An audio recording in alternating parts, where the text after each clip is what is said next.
பரிசுத்த பவுல் கொரிந்தியருக்கு எழுதிய முதல் கடிதம் 15வது அதிகாரம் 45வது வசனம்.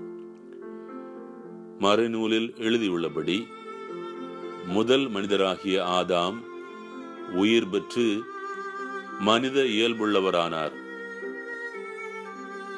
கடைசி ஆதாமோ உயிர் தரும் பரிசுத்த ஆவியானார்.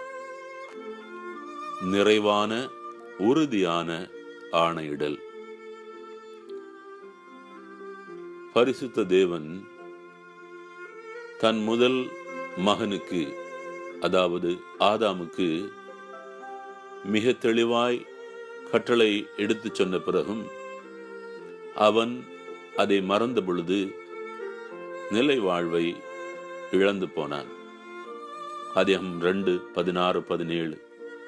ஆண்டவராகிய கடவுள் மனிதனிடம், தோட்டத்தில் இருக்கும் எந்த மரத்திலிருந்தும் உன் விருப்பம் போல் உண்ணலாம், ஆனால் நன்மை தீமை அறிவதற்கு ஏதுவான மரத்திலிருந்து மட்டும் சாப்பிடாதே, ஏனென்றால் அதிலிருந்து நீ சாப்பிடும் நாளில் சாகவே சாவா என்று கட்டளையிட்டு சொன்னார்.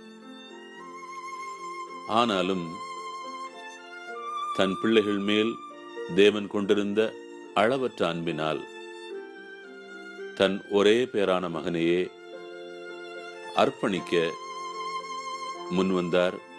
அவரும் இரண்டாம் ஆதாம் என்கிற பெயரையும் கூட ஏற்றுக்கொண்டார். பவுலின் கூற்றுப்படி கடைசி ஆதாமோ உயிர் தரும் பரிசுத்த ஆவியானார் என்று பவுல் சொல்கிறான். அவர் வந்து எந்த திட்டத்தை தன் தகப்பன் அவரிடத்தில் ஒப்படைத்தாரோ, ஏராளமான துன்பங்களின் மத்தியிலும் அதை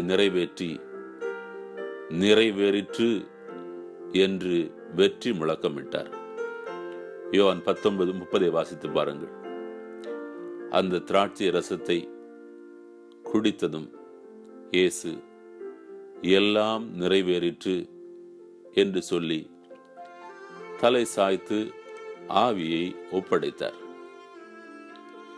இந்த மேலான மறை உண்மையை நாம் விசுவசிப்போம். நமக்கு கிறிஸ்து பெற்று தந்த இந்த முழு மீட்பை அனுபவிப்போம். ஜெபம் செய்வோம். அப்பா, எண்ணி பார்க்க முடியாத ஆழமான இந்த உம்முடைய அன்பிற்காக நாங்கள் நன்றி செலுத்துகிறோம். ஆவியானவர் தாமே உம் மகனின் இந்த தியாகத்தை கொண்டாடவும் பறைசாற்றவும் உதவி செய்வாராக. இயேசுவின் அன்பு நாமத்தில் ஜெபிக்கிறோம். ஆமேன்.